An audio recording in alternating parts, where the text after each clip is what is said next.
Hello friend, मैं Rakesh Roshan learn tech to tech channel से। और आज जो मैं वीडियो लाया हूं उसमें मैं बताने वाला हूं कंप्लीट एमसीए कोर्स के बारे में। हालांकि इससे भी पहले मैंने एमसीए कोर्स के बारे में कई वीडियो बनाया है, पर 2020 या इसके बाद जो है एमसीए कोर्स में काफी चेंजेस होने वाले हैं। तो इसीलिए जो है मैं फिर से एमसीए कोर्स का कंप्लीट डिटेल बता रहा हूं, क्योंकि बहुत सारे ऐसे स्टूडेंट हैं जो 12th पास किए हैं और वो एमसीए के लिए क्वेरी कर रहे हैं कि उसे क्या करना चाहिए जिससे कि वो फ्यूचर में एमसीए कोर्स कर पाए। क्या फायदा है एमसीए कोर्स का, एमसीए करने से मुझे किस तरह के जॉब मिलेंगे, कहां से एमसीए करना चाहिए, इस तरह के क्वेश्चंस उनके मन में आ रहे हैं। तो चलिए इन सभी जानकारी के लिए इस वीडियो को लास्ट तक देखिएगा। और अगर अभी तक आपने मेरे चैनल को सब्सक्राइब नहीं कर रखा है तो सब्सक्राइब कर लिया और बगल में जो बेल उसे जरूर क्लिक करें, जिससे मेरे जितने भी नए वीडियोस हैं उनके नोटिफिकेशन आपको मिलता रहे। साथ ही मेरे mobile app learn tech to tech academy को भी डाउनलोड करना ना भूले। तो चलिए स्टार्ट करते हैं।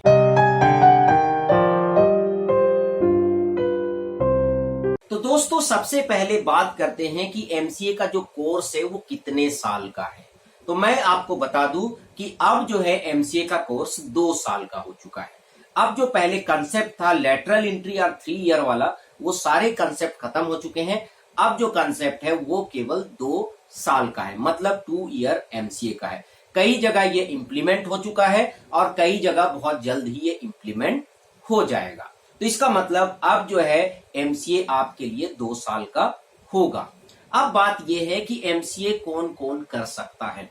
तो मैं आपको बता दूं कि चाहे आप किसी भी स्ट्रीम के हो, चाहे आप आर्ट्स के हो, साइंस के हो, कॉमर्स के हो, आप ग्रेजुएशन के बाद एमसीए कर सकते हैं अगर आपका +2 या फिर ग्रेजुएशन में मैथ है। तो मैं आपको बता दूं कि अगर आप एमसीए करने के इच्छुक हैं और आप जो है बीए कर रहे हैं, बीकॉम कर रहे हैं या फिर बीएससी कर रहे हैं, तो आप जो है एक मैथ्स का सब्जेक्ट जरूर रखें। अगर आपने 12th में मैथ्स नहीं लिया था तो उससे क्या होगा कि आप लगभग हर कॉलेज में एडमिशन ले सकते हैं। उसके बाद आते हैं कि अगर आपने बीसीए किया है, बीएससी आईटी किया है, बीएससी कंप्यूटर साइंस किया है या फिर आपने बीटेक किया है, तो फिर तो आपके लिए कोई दिक्कत है ही नहीं, आप एमसीए में डायरेक्ट एडमिशन ले सकते हैं। पर यहाँ पर डिफरेंस ये है कि जितने भी नॉन आईटी स्टूडेंट है, मतलब ऐसे स्टूडेंट जिसने आईटी से रिलेटेड पढ़ाई नहीं किया है एमसीए से पहले, तो उनको एक ब्रिज कोर्स करना पड़ेगा। और ब्रिज कोर्स के बारे में हमने पूरा डिटेल एक वीडियो बनाया है, उसको जाके आप देख सकते हैं। मतलब यहाँ पर क्या है कि अगर आप बीसीए करके, बीएससी आईटी करके, बीएससी कंप्यूटर साइंस करके या फिर बीटेक करके एमसीए में जा रहे हैं, तो आपको कोई भी एक्स्ट्रा कोर्स नहीं करने पड़ेंगे। जो एमसीए का सिलेबस है वही पढ़ना पड़ेगा। बट अगर आपने बीए किया है, बीएससी किया है, बीकॉम किया है और उसमें आपने कंप्यूटर सब्जेक्ट्स नहीं पढ़े हैं, तो आपको जो है कुछ ब्रिज कोर्स पढ़ने पड़ेंगे। या ब्रिज कोर्स का मतलब ये हो गया कि कुछ एक्स्ट्रा सब्जेक्ट आपको पढ़ने पड़ेंगे। बस दोनों में यही डिफरेंस है। तो इसका मतलब क्या हो गया कि अब हर बंदा सॉफ्टवेयर इंजीनियर बन सकता है। अगर आपने इंजीनियरिंग की पढ़ाई नहीं भी की है तो भी आप सॉफ्टवेयर इंजीनियर बन सकते हैं। किसी भी सॉफ्टवेयर कंपनी में जा सकते हैं और उस कंपनी के बड़े से बड़े पोस्ट तक आप पहुंच सकते हैं। तो ये जो है सबसे बड़ा बेनिफिट है। पहले क्या हो रहा था कि बीए या बीकॉम वाले के लिए थोड़ा मुश्किल होता था एमसीए कोर्स करने में, पर अब क्या है कि अब आराम से हर एक स्ट्रीम के बच्चों को एमसीए में एडमिशन मिल सकता है। जैसे यहाँ पर सपोज देख कि आपने +2 किया है, +2 में आपका मैथ था, ठीक है, और फिर आपने बीए कर लिया, तो इसका मतलब यह है कि चूंकि आपका +2 में मैथ था, तो अब भी आप एमसीए कर सकते हैं अगर आपका कंप्यूटर साइंस में इंटरेस्ट है और आप कंप्यूटर इंजीनियर बन सकते हैं।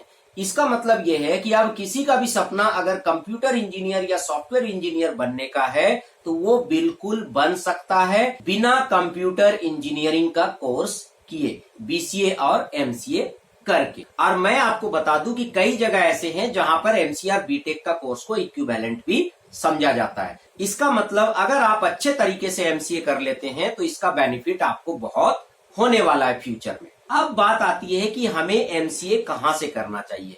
तो मैं आपको बता दूं कि बहुत सारे ऐसे रिनाउंड यूनिवर्सिटी और कॉलेज है इंडिया में जहां से आप एमसीए कर सकते हैं। सबसे पहले एनआईटी से आप एमसीए कर सकते हैं, नेशनल इंस्टीट्यूट ऑफ टेक्नोलॉजी से। हालांकि सभी एनआईटी एमसीए नहीं कराती है, कुछ एनआईटी ऐसे हैं जो कि एमसीए का कोर्स कराते हैं और उसके लिए वो नीमसेट का एग्जाम लेते हैं, जो कि एक कॉमन एंट्रेंस एग्जाम होता है। उसके बाद है जेएनयू दिल्ली, जहां से आप एमसीए कर सकते हैं। बनारस हिंदू यूनिवर्सिटी से आप एमसीए कर सकते हैं। अलीगढ़ मुस्लिम यूनिवर्सिटी से आप एमसीए कर सकते हैं। जामिया से आप एमसीए कर सकते हैं। उसके बाद हर एक स्टेट के अपने एमसीए के एंट्रेंस एग्जाम होते हैं और उन एंट्रेंस एग्जाम को देके आप उस स्टेट के गवर्नमेंट और प्राइवेट कॉलेज में एडमिशन ले सकते हैं। तो इसका मतलब यह है कि एमसीए करने का आपके पास बहुत सारे ऑप्शन है। साथ ही साथ बहुत सारे ऐसे सेंट्रल यूनिवर्सिटी भी है जो कि एमसीए का कोर्स कराते हैं। जैसे हैदराबाद यूनिवर्सिटी का जो एमसीए कोर्स है वो काफी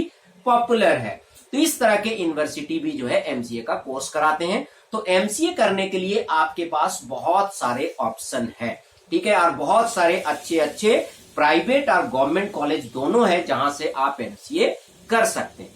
अब उसके बाद बात आती है कि क्या मुझे एमसीए में एडमिशन के लिए एंट्रेंस देना ही होगा या फिर डायरेक्ट भी एडमिशन हो सकते हैं। तो मैं आपको बता दूं कि जितने भी रिनाउंड इंस्टीट्यूट या यूनिवर्सिटी है, जैसे एनआईटीज है, जेएनयू है, बीएचयू है, एएमयू है, जामिया है, या फिर जितने भी गवर्नमेंट कॉलेज है स्टेट के अंदर, उनमें एडमिशन के लिए आपको एंट्रेंस एग्जाम देना ही पड़ेगा। बिना एंट्रेंस एग्जाम के आप एडमिशन नहीं ले सकते हैं। पर कुछ ऐसे प्राइवेट कॉलेज हैं जो कि मेरिट बेसिस पे एडमिशन लेते हैं। तो इसका मतलब यहां पर अगर आपको गवर्नमेंट इंस्टीट्यूशन में जाना है और अच्छे इंस्टीट्यूट में जाना है या अच्छे यूनिवर्सिटी में जाना है तो फिर तो आपको एंट्रेंस एग्जाम देना ही पड़ेगा। पर प्राइवेट कॉलेजेज में हो सकता है कि आपको डायरेक्ट एडमिशन मिल जाए। अब उसके बाद बात आती है कि एमसीए का फी कितना होता है, मतलब एमसीए करने के लिए कितना फी मुझे देना पड़ेगा। तो ये तो खैर कहना बड़ा ही मुश्किल है कि कितना फी होता है, क्योंकि हर एक कॉलेज के अपने अपने फी स्ट्रक्चर अलग है। पर ये देखा गया है कि जितने भी बेस्ट कॉलेज हैं, जितने भी अच्छे कॉलेज हैं, उनका 1 से 1.5 लाख रुपया फीस है, ठीक है। पर कुछ ऐसे भी कॉलेज हैं जो कि बहुत अच्छे हैं पर गवर्नमेंट है और उनका फीस बहुत ही कम है। तो ये भी मैं आपको बता दूं, तो मैक्सिमम 1-1.5 लाख फीस है। पर बहुत सारे ऐसे भी आपको कॉलेज और अच्छे कॉलेज या अच्छे यूनिवर्सिटी मिल जाएंगे जिनका फीस 50,000 के अंदर भी है। तो ये बोलना थोड़ा सा मुश्किल होगा कि एमसीए का फीस कितना होता है। जैसा कॉलेज है वैसा फीस है। जैसे गवर्नमेंट कॉलेजेज हैं तो उनका फीस काफी कम है। जैसे हम जेएनयू की बात करें तो जेएनयू का तो फीस बिल्कुल ही कम है, ठीक है। उसी तरह बीएचयू की बात करें तो बीएचयू का भी फीस कम है। उसी तरह बहुत सारे ऐसे आपको स्टेट और सेंट्रल यूनिवर्सिटीज मिल जाएंगे जहां पर फीस जो है काफी कम भी होते हैं। तो इसलिए यहाँ पर जो है फिक्स करना बहुत मुश्किल है कि एमसीए का फीस कितना होता है। पर यह देखा गया है कि एमसीए का फीस 1.25 लाख 1.5 लाख से ज्यादा कहीं पर भी नहीं होता है। इसका मतलब 2 साल के लिए आपका जो है मैक्सिमम से मैक्सिमम 3 लाख का खर्चा आएगा। उसके बाद बात आती है कि एमसीए कोर्स करने के बाद हमारी जॉब किस तरह की लगेगी। तो मैं आपको बता दूं कि एमसीए एक ऐसा कोर्स है जिसको करने के बाद आप सॉफ्टवेयर इंडस्ट्री में किसी भी पोस्ट में जा सकते हैं। आप सॉफ्टवेयर डेवलपर बन सकते हैं, आप वेब डेवलपर बन सकते हैं, आप जो है मोबाइल ऐप डेवलपर बन सकते हैं, आप किसी भी पोस्ट में जा सकते हैं। और सबसे बड़ी जो खासियत है एमसीए की वो ये है कि कल को आप प्रमोशन होके बड़े से बड़े पोस्ट में जा सकते हैं, क्योंकि आपने एमसीए कर रखा है। बहुत सारे ऐसे स्टूडेंट हैं जो सॉफ्टवेयर कंपनी में काम करते करते वो वाइस प्रेसिडेंट बन गए, वो प्रेसिडेंट बन गए, सीईओ भी बन चुके हैं एमसीए कोर्स करके ही, ठीक है। तो इसका मतलब ये है कि एमसीए कोर्स करने का एक बेनिफिट और भी होता है, चूंकि ये पीजी कोर्स है, पोस्ट ग्रेजुएट कोर्स है, तो आप किसी भी इंडस्ट्री में, किसी भी ऑर्गेनाइजेशन में बड़े से बड़े पोजीशन पे आप पहुंच सकते हैं। तो ये भी जो है एमसीए करने का बेनिफिट है।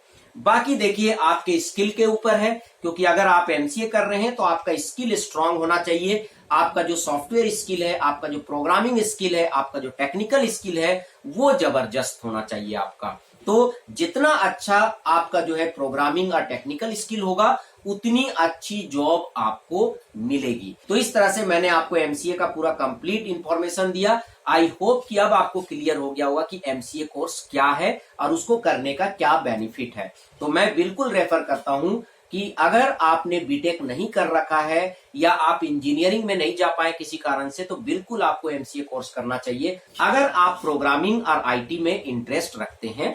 तो तो चलिए फ्रेंड, आई होप कि आपको वीडियो पसंद आया होगा। अच्छा लगा तो लाइक करें, शेयर करें, कमेंट करें, और अगर अभी तक आपने मेरे चैनल को सब्सक्राइब नहीं कर रखा है तो सब्सक्राइब कर लिया, बगल में जो बेल उसे जरूर क्लिक करें, जिससे मेरे जितने भी नए वीडियोस हैं उनके नोटिफिकेशन आपको मिलता रहे। Thank you and good bye.